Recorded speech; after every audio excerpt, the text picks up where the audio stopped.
Hello friends, इस video में हम लोग जो है क्लास 7 का चैप्टर नंबर 8 करेंगे, साइंस सब्जेक्ट से। ठीक है, यह है विंड स्टॉर्म एंड साइक्लोन।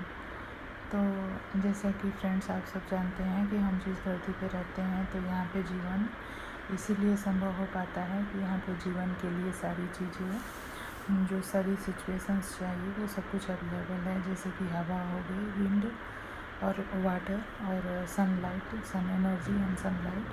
तो ये सारी चीज़ें जो है एक प्रॉपर प्रोपोर्शन में है, तभी जो है कि धरती पे जीवन संभव है।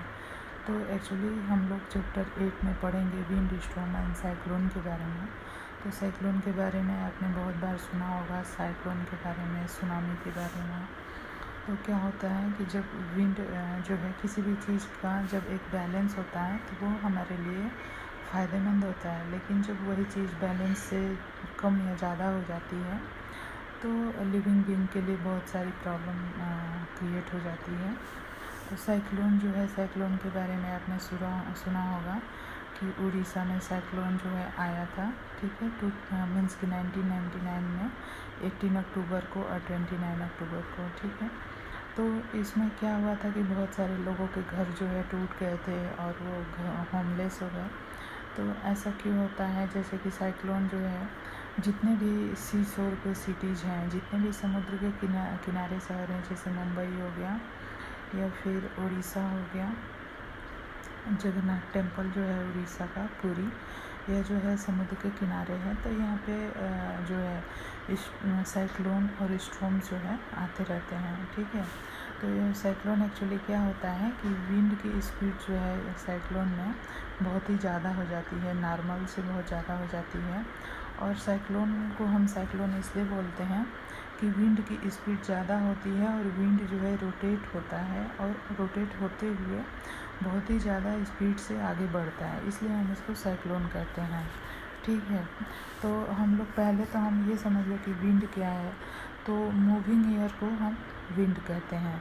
तो अभी हम फिर पीछे जाते हैं तो धरती पे जिस हम रहते हैं वहाँ पे एक एयर की लेयर है जिसे कि हम हवा कहते हैं हिंदी में, या एयर कहते हैं।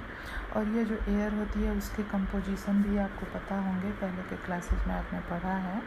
जैसे कि उसमें 78% नाइट्रोजन होता है, 21% ऑक्सीजन होता है, 0.03% जो है कार्बन डाइऑक्साइड होता है और कुछ आर्गन भी होता है। तो इस तरह से धरती के ऊपर जो हवा की लेयर है इसको हम लोग क्या बोलते हैं? एटमॉस्फेयर बोलते हैं। इस एटमॉस्फेयर में जो है लिविंग बीइंग जो है सांस लेता है, ब्रीथ करता है, इनहेल और एक्सहेल करता है।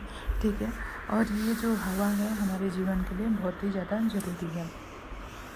और जैसा कि हमने मैटर में पढ़ा हुआ है, states of matter and what is the matter, characteristic and properties of matter. तो हवा भी क्या है? एक मैटर है, क्योंकि यह स्थान घेरती है और इसमें वजन होता है। ठीक है, लेकिन यहाँ पे एक चीज़ और हम डिस्कस करेंगे कि मैटर के बारे में आपने ये भी पढ़ा है कि मैटर जो होता है मूविंग इन नेचर होता है। मैटर जो होता है मूविंग इन नेचर होता है और इनके पार्टिकल्स के बीच में स्पेस होता है। तो वहीं पे हमने ये भी पढ़ा कि स्टेट्स ऑफ मैटर। तो मैटर जो है 3 फॉर्म में पाया जाता है, सॉलिड, लिक्विड और गैसेस फॉर्म में। तो एयर जो है मैटर का कौन सा फॉर्म है? गैसेस फॉर्म है। और आपको पता ही है कि मैटर मूविंग इन नेचर होते हैं। तो इसी तरह से आप सपोज कर सकते हैं कि हवा जब चलती है, ठीक है, मूव करती है, तो उस स्थिति में इसको विंड कहते हैं। अब जो है कि एयर एक्सर्ट्स प्रेशर, तो एयर जो है प्रेशर एक्सर्ट करती है। इसके लिए हम इसको समझने के लिए हम यहाँ पे बहुत सारी एक्टिविटी दी गई है कि इसको करके आप समझ सकते हैं कि एयर जो है प्रेशर एक्सर्ट कर सकती है। तो कोई भी चीज़ है, कोई भी मैटर है, तो वो प्रेशर एक्सर्ट कर सकता है। और जब उसमें मूवमेंट ज़्यादा होगा, काइनेटिक एनर्जी, मूव करने की एनर्जी ज़्यादा होगी, तो ओबियसली वो प्रेशर एक्सर्ट करेगा। तो इसके लिए एक एक्टिविटी बताई गई है, वो ये है कि टीन का एक डब्बा लेंगे, उसमें वाटर को गर्म करेंगे ना, और उसको लीड को ढक देंगे, मीन्स उसके ढक्कन को लगा देंगे। और जब वो वाटर बॉयल होने लगेगा उसके बाद इस डब्बे को सेफली उठा के ले जाके टैप वाटर के नीचे रखेंगे। तो क्या होगा? डब्बे का शेप यहाँ पे आपको दिख रहा होगा, टेढ़ा मेढ़ा हो जाएगा। तो क्या होता है, टेढ़े मेढ़े होने की वजह क्या होती है कि जो इस डब्बे के अंदर जो है वो गर्म वाटर है और गर्म एयर है। तो जब इसको हम ठंडे वाटर, टैप वाटर के नीचे रखते हैं, टैप वाटर को चला देते हैं, तो प्रेशर डिफरेंस पैदा होता है, ठीक है। तो ऊपर जो है चौड़ा हो जाता है, नीचे पतला हो जाता है, क्योंकि गर्म एयर जो होती है, वाटर की जो गर्म एयर है वो ऊपर की तरफ उठती है, और इससे क्या होता है कि नीचे जो है प्रेशर कम हो जाता है और ऊपर प्रेशर ज़्यादा हो जाता है। तो ऊपर के साइड में यह जो है चौड़ा हो जाता है, नीचे के साइड में यह पतला हो जाता है। तो इस तरह से आप समझ सकते हैं। High speed wind are accompanied by the reduced air pressure.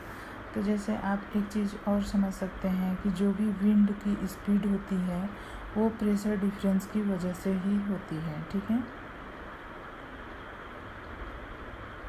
तो विंड में जो स्पीड होती है वो प्रेशर डिफरेंस की वजह से ही होती है।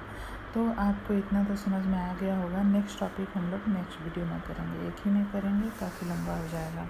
अगर आपको मेरा वीडियो पसंद आता है, मेरे चैनल को सब्सक्राइब करिए, मेरे वीडियोज़ को लाइक करिए और अपने फ्रेंड्स में शेयर करिए। धन्यवाद।